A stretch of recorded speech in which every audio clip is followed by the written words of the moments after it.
Hello, today we will guide you through how to use Webull News Feed. By the end of this walkthrough, you'll know exactly where to find market headlines inside the desktop platform and how to make the news panel appear if you don't see it right away. Start by opening the Webull desktop app. Give it a moment to load your workspace so all panels and data connect. If your layout looks different from what you're used to, that's normal. Webull lets you customize panels, so the exact arrangement can vary. What matters is knowing where to access the news from wherever you are. Look to the left sidebar and click on the Stocks section. This brings you into a workspace focused on individual symbols, with panels for price, chart, fundamentals, and, of course, news. If you already have a ticker selected, you'll see information for that symbol. If not, once the Stocks workspace opens, you can continue with the default symbol shown. Within the Stocks workspace, click on the News area. This is where Webull aggregates headlines, timestamps, and sources relevant to the stock you're viewing.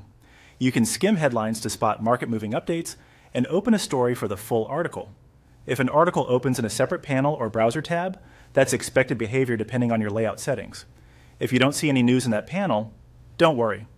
It usually means the news widget isn't added to your current layout or it's collapsed. You don't need to reinstall anything, just bring the widget into view using the built-in layout tools. Go to the top toolbar and click on the widget option.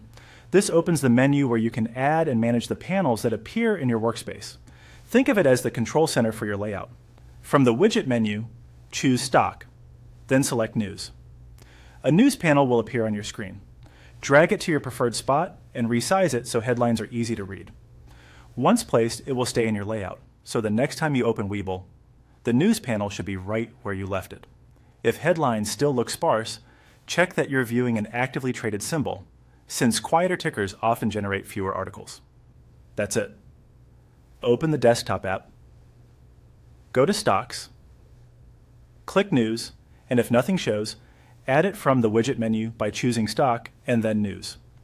With that in place, you'll have timely headlines alongside charts and quotes, helping you follow what's driving the market as you trade.